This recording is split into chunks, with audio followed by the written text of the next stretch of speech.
में 20 फीट नापने के लिए हाथ कौन डाला होगा? तो अंदाजे की बात है, ये तो अंदाजे की बात है। यानी जो 20 फीट लिखा हुआ है, संभव है कि वो 10 फीट भी हो सकता है थोड़ा ज़्यादा भी हो।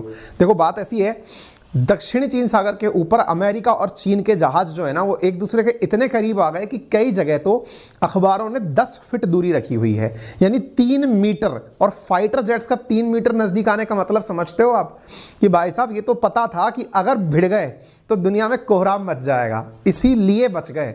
अदरवाइज फाइटर जेट्स का मतलब है कि बहुत कुछ है फिर, ठीक है ना। इतना नज़दीक तो भाई साहब किसी भी कीमत पर कोई नज़दीक भटके भी नहीं देता किसी को। ऐसी स्थिति के अंदर अब वापस से निकल के आने लगा है कि भाई ये जो मसला अचानक ठंडा पड़ा था, इसको हो क्या गया है। देखो आप अब तक एक चीज़ तो बहुत अच्छे से समझ चुके हो कि चीन जो है ना, उसकी गीदड़ भभकियाँ हैं, उसको लेकर हमने कई सेशन किए हैं। यानी कि चीन 4 महीने पहले हमारा खूब मनोरंजन कर चुका है। नैन्सी पेलोसी के नाम पर अमेरिका ने इनकी खूब धुर उतारी थी, लेकिन अमेरिका भी कम थोड़ी है। वो जो हरकतें करता है वो भड़काने की करता ही इसलिए है कि थोड़ा माहौल गर्म होना चाहिए। अब हर कोई आदमी अगर आकर के अमेरिका के सामने खड़ा हो जाएगा तो अमेरिका को भी तो लगेगा ना कि हाँ भाई थोड़ा माहौल लगना चाहिए, अपना भी सिक्का चलना चाहिए। आपको याद है आज से 4 महीने पहले हमने काफ़ी सारे सेशंस किए थे इनके ऊपर। और क्या क्या सेशंस थे कि ताइवान की सीमा में 27 फाइटर जेट घुसे थे, नैन्सी पेलोसी की विजिट ताइवान पे हो रही थी। मुद्दा क्या है असल में ताइवान का? बहुत लोगों को बहुत बार हमने बताया है, फिर भी एक बार बता देते हैं, एक लाइन में समझ लो। चीन कहता है दुनिया को कि चीन केवल एक है। अमेरिका कहता है कि नहीं, मानते तो हम भी एक हैं, लेकिन ताइवान को तुमसे अलग स्वायत्त निकाय समझना चाहते हैं। वन चाइना पॉलिसी कहती है कि चीन और ताइवान एक ही इकाई हैं। पीपल्स रिपब्लिक ऑफ चाइना और रिपब्लिक ऑफ चाइना नाम के 2 देश नहीं हैं, केवल एक ही देश है जिसका नाम है मेन लैंड चाइना, जो बड़ा सा अपन को दिखता है, जिसे अपन ड्रैगन बोलते हैं। ताइवान उसी का हिस्सा है। अमेरिका कहता है कि मानते तो हम भी यही थे, लेकिन ताइवान वाले चूंकि अब हमसे हथियार खरीदने लायक हैं तो बेटा हम तो उनको भड़काएंगे। अब उसी को भड़काने में वो आगे निकले हुए हैं। खैर चलिए आगे बताएंगे इस बारे में आपको। तो अब मुद्दा ये निकल करके आता है कि सर ताइवान के मसले पर अभी क्या हो रहा है, आइए बताते हैं।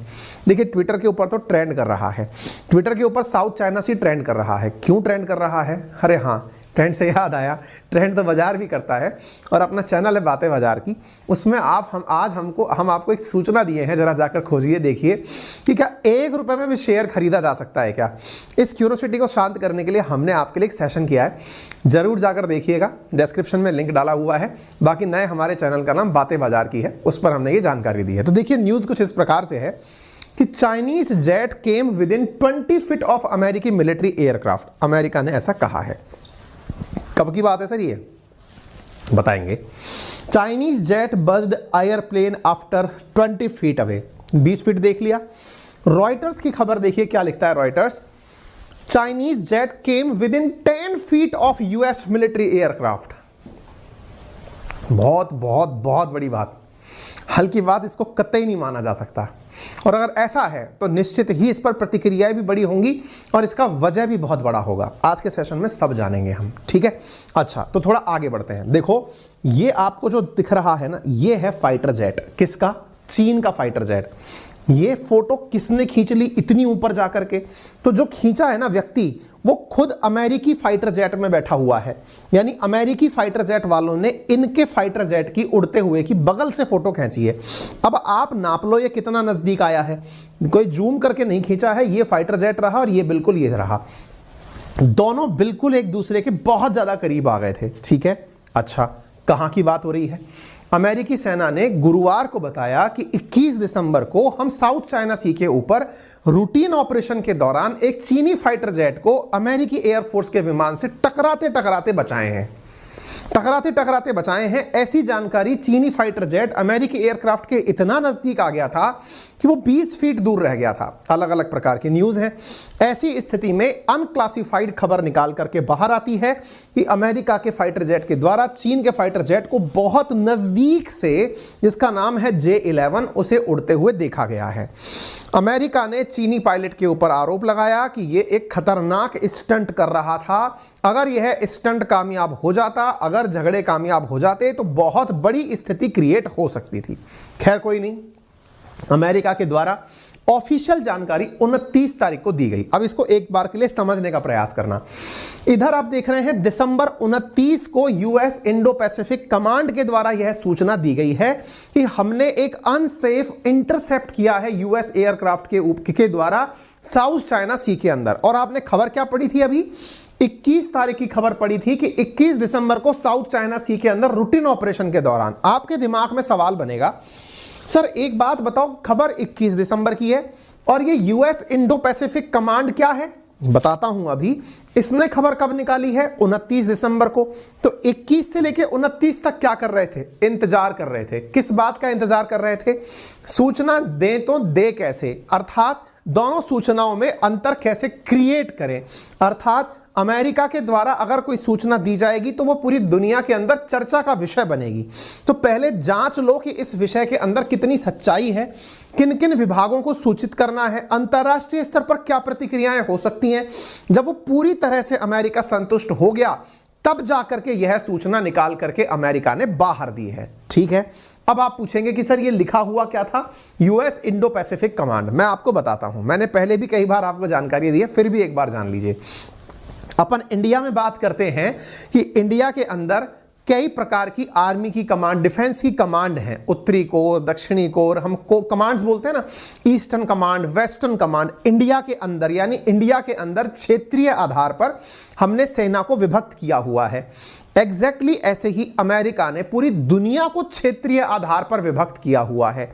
कैसे विभक्त किया हुआ है आइए दिखाता हूं। देखो ये पूरी दुनिया का नक्शा है। उम्मीद है कि आपको इस समय विजिबल ना हो रहा हो क्योंकि बहुत ही लाइट कलर में है। मैं एक बार के लिए आपको दिखा दूं, जैसे आपको शायद यहां पर ये अफ्रीकी नक्शा दिखाई दे जाएगा, ऐसे ये इंडिया आपको दिखाई दे जाएगा, ये जापान, इंडोनेशिया, ये चाइना, ये जापान वाला हिस्सा आपको दिखाई दे जाएगा, ये ऑस्ट्रेलिया वाला हिस्सा आपको दिखाई दे जाएगा, ये साउथ अमेरिका वाला दिखाई दे जाएगा, ये नॉर्थ अमेरिका वाला हिस्सा है जो आपको यहां पर दिखाई दे जाएगा। इधर की तरफ अलास्का के ये वाला क्षेत्र आपको यूरोप वाला दिखाई दे जाएगा। कहने का अर्थ क्या है जरा समझो आप। अमेरिका के द्वारा पूरे वर्ल्ड को अपने अपने सेक्टर्स में बांटा हुआ है। कैसे? इधर देखो आप, ये जो आप इंडिया वाला क्षेत्र देख रहे हैं, इंडिया से लेकर और अमेरिका तक, अमेरिका इस पूरे क्षेत्र को यूएस इंडो पैसिफिक कमांड के नाम से जानता है। और देखो इंडिया से उत्तर की तरफ पाकिस्तान है, इसे यूएस सेंट्रल कमांड, सेंटकॉम के नाम से जानता है। याद होगा हमने पाकिस्तान के अंदर विजिट हुई थी सेंटकॉम के चीफ की, हमने वो विजिट भी कवर की थी आपको, जिस समय अमेरिका के सेंटकॉम चीफ ने कहा था कि हम आपकी मदद करने को तैयार हैं। क्लियर? ऐसे ही यूएस इंडो पैसिफिक जो कमांड आपको हम यहां दिखा रहे हैं, इस यूएस इंडो पैसिफिक कमांड ने यह सूचना दी है जो आप यहां देख रहे हैं। अर्थात अमेरिका ने पूरे वर्ल्ड को अपनी सेना को सुपुर्द किया हुआ है। हम समझते हैं कि हम अलग हैं, हम स्वतंत्र हैं, हम अपने हिसाब से अपने आप को राजा समझ लें। अमेरिका के द्वारा हर क्षेत्र के लिए अपने सेना अधिकारी नियुक्त किए हुए हैं और उनका पूरा पूरा टेन्योर ऐसी बात पर चलता है कि आपको इस क्षेत्र की अमेरिकी वर्चस्व को कायम रखना है। उम्मीद है अब आप इस बात को समझ गए हों। अब ये जो यूएस इंडो पैसिफिक कमांड है, इसकी जिम्मेदारी क्या थी कि इस पर्टिकुलर क्षेत्र के अंदर अमेरिका का परचम कैसे लहराए। इसके लिए कर क्या सकते थे? चाइना के दक्षिण में स्थित साउथ चाइना सी के अंदर जितने भी मसले हैं, अब वो यही कमांड डिसाइड करता है। ठीक है, अब आप उस तारीख की घटना देखिए क्या हुआ था। 21 दिसंबर के दिन कुछ इस प्रकार से एक फाइटर जेट उड़ते हुए, अब देखो ये जो विंडो दिख रही है आपको, ये अमेरिकी जहाज की विंडो है। अमेरिकी जहाज में बैठा पायलट देखता है कि J-11 नाम का फाइटर जेट देखो कितना करीब आ चुका है। आप जरा इसको फील करके देखिए, यहां पर एक फाइटर जेट के अंदर बैठा हुआ है व्यक्ति जो कि अमेरिकी जहाज को उड़ा रहा है, और वो उड़ा करके इसको देखता है कि ये कितना एक दूसरे के कितने नजदीक आ चुके हैं। आप इस चीज को आप फील करके देख सकते हैं।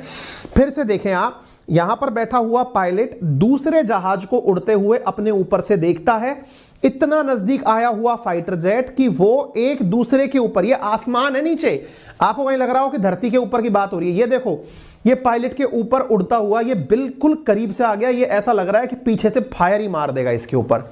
ये घटना इतनी प्रोवोकेटिंग घटना मानी जाती है कि अगर इस घटना का सही तरह से अलार्मिंग ना किया जाए तो इसके ऊपर प्रतिक्रिया काफी बड़ी बन सकती हैं। अमेरिका का केवल इतना कहना है कि जो चीनी पायलट इस विमान को उड़ा रहा था, हमारा फाइटर जेट RC-135 उड़ रहा था, उसकी नाक के जस्ट सामने वो आ गया था। ये तो सूझबूझ से आपसी टक्कर से इसे बचाया गया था, अदरवाइज ये दिक्कत बहुत बड़ी हो सकती थी। अब ये प्रोवोकेट करने की घटना कर क्यों रहे हैं, यानी कि एक दूसरे को भड़काने की घटना कर क्यों रहे हैं, इसके पीछे लंबी चौड़ी कहानी है।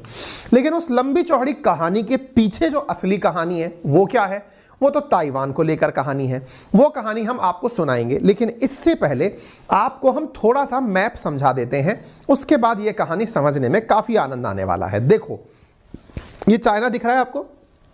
आपको मैप पढ़ते समय दो बातें ध्यान रखनी होती हैं। मैप के अंदर हमेशा ऊपर की तरफ नॉर्थ, नीचे की तरफ साउथ, राइट में ईस्ट और लेफ्ट में वेस्ट कंसीडर किया जाता है। यह है चाइना का मेनलैंड। चाइना के दक्षिण यानी चाइना के नीचे की तरफ वाला जो हिस्सा है दैट इज एस। चाइना के नीचे दक्षिण, इसी कारण से इसे कहा जाता है साउथ चाइना सी। समुद्र इसके जस्ट नीचे वाला साउथ चाइना सी कहा जाता है। चाइना क्या मानता है कि जो मेरे नीचे वाला जो चाइना का सी है वो पूरा की पूरा चाइना का अपना सी है। इसको बताने के लिए वो बकायदा यहां पर 9 डैश लाइन खींचता है। 9 डैश का मतलब देखो 1 2 3 4 5 6 7 8 9 9 डैश लाइन मान करके इस पूरे साउथ चाइना सी को चाइना अपना मानता है और कहता है कि इसके अंदर जो भी आइलैंड्स हैं वो मेरे हैं। जैसे पारासल, स्कारबोरो, स्पार्टले, ये याद रखना, अगर याद रख सकते हो तो काफी चर्चा में रहते हैं। जब वो इसको अपना बता सकता है तो बेचारे इसकी क्या औकात, या फिर ये जो और छोटे मोटे क्षेत्र हैं, ऐसे ही ताइवान की क्या औकात कि वो अपने आप को अलग आइडेंटिटी प्रूव कर पाए। अब आप इसको ऐसे समझना, जो आपने साउथ चाइना सी देखा, इस साउथ चाइना सी के अंदर ताइवान स्थित है। जब पूरा साउथ चाइना सी चाइना क्लेम करता है तो ताइवान अपने आप को अलग कैसे मान सकता है। चाइना यही कारण है कि ताइवान को अपना मानता है। इतना ही नहीं, ये पारासल, स्कारबोरो और स्पार्टले जो है, इन आइलैंड्स पर भी उसने कब्जा कर रखा है। स्पार्टले जो आइलैंड है इस पर तो बकायदा इनका एयरबेस बना हुआ है, उसकी तस्वीरें भी काफी आती हैं। हालांकि तस्वीरें हमने फिलहाल के लिए आपको नहीं दिखाई हैं, सेशन काफी लेंदी हो जाता, लेकिन ये जो चीजें हैं हमने आपको यहां पर बताई हैं। तो अब जो केस है वो है ताइवान से रिलेटेड। ताइवान की कहानी क्या है इसके बारे में हमने